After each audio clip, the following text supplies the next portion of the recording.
But he wanted you to foster the interests of the city, which we did do. I remember being in John Klaczynski's office one day when the mayor called, and he said, "John, we're running a little short on money for one of these expressways." And John said, "Where are you going to be about 3 o'clock this afternoon?" And he said, "Well, I'll be around. I'll call you." He said, "Good," meaning the mayor was going to call John. And John had the pro forma amount of people from his committee there, and he raised about $400 million for whatever expressway Daley wanted. And solved it over the phone. And right over the phone to do it, yeah. So that was real power. John was teaching me how to play gin rummy at the time. But do you think there was a more powerful politician in the country besides Richard J. Daley and the president? No, I don't. That I know of. Certain heads of, like the State Department or the Armed Services at that time, and those fellows that were on the Armed Services Committee, we made sure we got to know them because the Vietnam War affected everybody in your district, and their people were coming to you, and we had to have access to that committee and the services. But he was, when I first went down there, people would come up to me that I wouldn't even know from Texas or some state and say, "How's your mayor Daley doing?" He said, "I had the pleasure of meeting him here that back years," and they would always want to know about Mayor Daley, how he was. But he was looked up to. Now, in '76, when he died, did you come back? Were you in Chicago at that time? Because it was the Christmas holidays. Yeah, and went to his wake and his funeral, and in fact, I went to his wake twice. As soon as I heard where the wake was, I went, and then that night I came home and got my wife. We both went to pay our respects. Right. And but my dad was in the hospital at the very same time. He had had a series of strokes. He was at Mercy Hospital. And I would see Daley, when I'd walk in at night, Daley'd be walking out of the room after paying respects to my dad. And he says, "I'm glad to see you coming home to see your father. He needs you." Yeah, your father died in '79. Right. Right, and Daley died in '76. Right. But Daley visited your father. Right, many occasions. He was a very good man that way. He made all the wakes. He knew so many people and from so many different backgrounds. You know, he knew the people from the State House, governors. He knew the people that the business community, the labor committee, and the labor union fellows, and he was very close to all of them. Well, you brought the labor up, and I'd like to talk about dairymen's for a minute, where your first. Sure. It was unusual for the mayor to be involved in negotiations, but because it was milk, I assume that was the reason. Yeah, for the hospitals and the orphanages and the grammar schools, he was very interested. He wanted them to get back to work, and we made an offer that we would a couple of the dairies would open up, and they just deliver it to those places, and we reached an agreement. And Tom Haggerty was the head of 753, was a milk union. Right. And we were up all night. And one thing I said to the mayor, when we leave your offices, take a look at the cars the owners of the dairy get in, and take a look at the cars that the union bosses get in. And they had Cadillacs, people opening the doors and this and that. Our guys had Plymouth, Chevrolets, etc. And he said that was an interesting observation. Your guys mean the Dairymen's Association, right? The owners. Yeah, and he would say to me that was an interesting observation. But he was very strong labor, and a lot of times when the meeting was getting heated, he'd calm people down, and he'd say, "I'm here for the people of Chicago. Remember that." Did he ever put on the male glove in those negotiations? Yeah, he get tough, and I was going to tell you the story that we got an agreement, and everybody left, and the next day, the union Haggerty struck again, and they had to go out and find them, and they found them at some place out south, at Evergreen Golf Club or something. They used to eat and drink in there, and he came down. He needed a little freshening up when he got down there, and there was head of the Teamsters. Schlesing? No, Schlesing was there. Joyce was there. The big guy, the little guy that went to jail. Hoffa came. He's there? He's there. And so this was getting a lot of publicity at the time. And This I is remember 67? yeah. Okay. And I remember Hoffa grabbing Haggerty and throwing him up against the wall. Now, Haggerty was a big man. And Hoffa's a little guy. Yeah. And he said, and I happened to be standing there. I wasn't part of their conversation. But I remember him saying, when we give our word, meaning the Teamsters, we don't need a written contract. Our word is our bond. And you remember that. You gave your word, you wouldn't strike, and you went, you struck. And he said, from what I hear, you're going to be hearing from somebody pretty soon. Well, sure enough, a month or two later, he was indicted. And he called me, and I testified for him at his trial, and in the federal, Haggerty, at the federal court.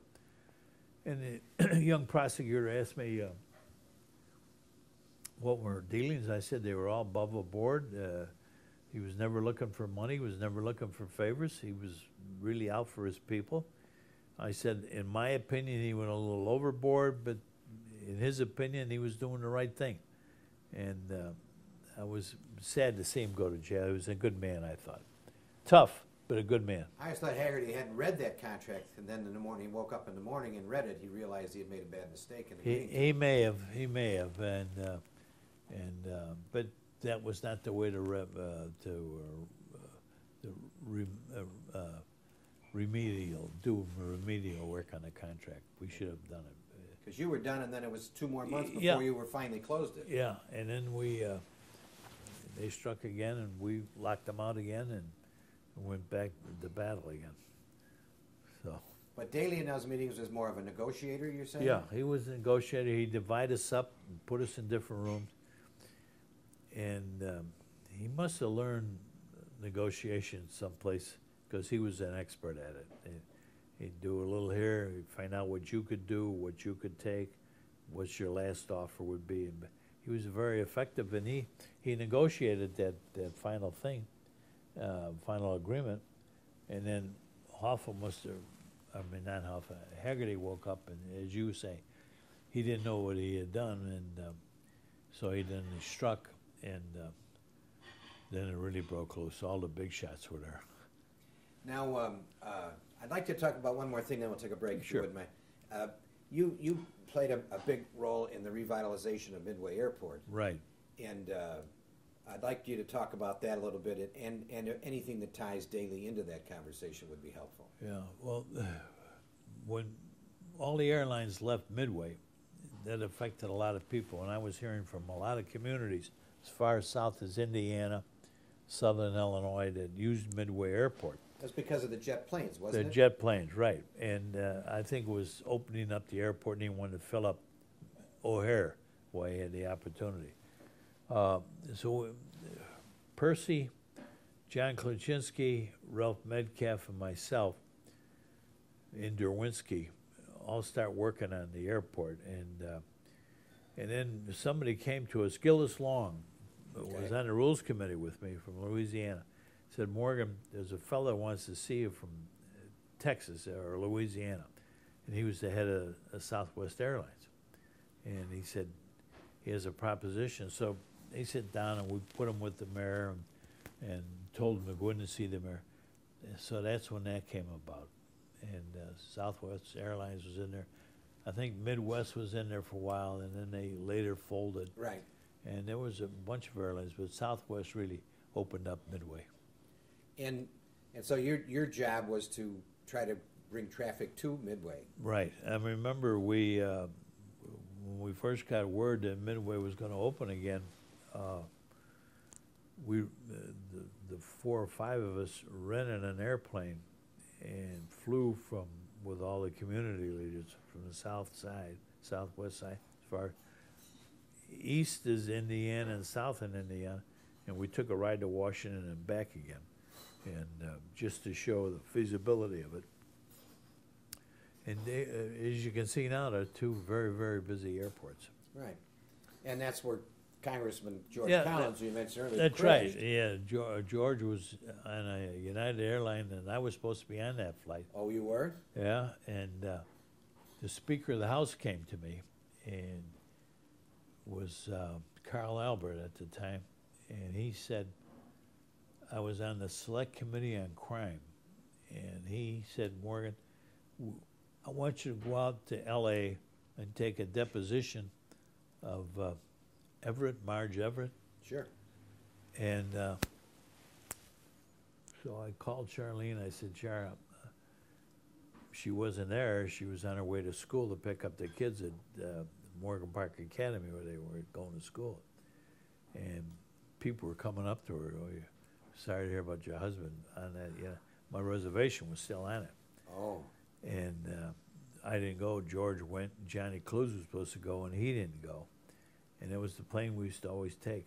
And they found George Collins on it. And the people that told me they found him said he just was sitting in the seat, but I guess the fire from the plastic asphyxiated him. That's right. Yeah, so... People on the back end of the plane just walked off. yeah, yeah. So Char was at the academy, and I was telling about the day the plane went down, and people were coming over and saying, oh, your husband was killed, and this and that. She didn't know anything about it. Yeah. That's. Now, at this point, I think we'll take a break. Okay. All right. Tell us about that. We're back at the convention. Tell us about when you went out to, what you observed when you went out to pick up Hubert Humphrey. Yeah, Mayor Daley asked me to go out to O'Hare Airport to meet Mr. and Mrs. Humphrey coming in and greet them, which I did do. And they came down on a special runway, and I got on, and I got next to their first seat in the first cabin. They both were sitting there, and I remember Muriel Humphrey leaning over to the senator and saying, whatever happens, remember how much I love you and how much we've gone through and how high we have risen in the political life. So it put a thought in my mind. Here I am out here welcoming supposedly the nominee for the Democratic Party, and the two of them aren't sure that they're going to be the nominee.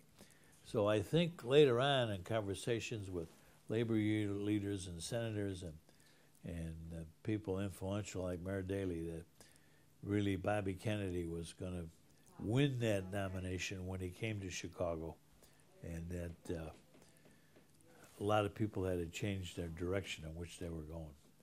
And as you remember, Humphrey nearly won that election in the last couple of 10 days. Yes. Was coming closer and closer to Nixon.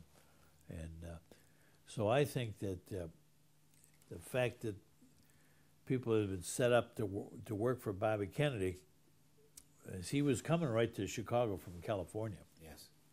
And he was killed. And he was killed, assassinated. So I think that a lot of people had to change their direction. You know, it was pretty well kept secret amongst the leaders that I ran into, because the first time I heard it was Mrs. Humphrey talking to her husband. And you say the mayor thought that Bob told you he thought Bob Kennedy? I later asked him, I said, had Bobby Kennedy lived, do you think he might have won it? He said, I'm sure he would have won it. Very interesting. Yeah.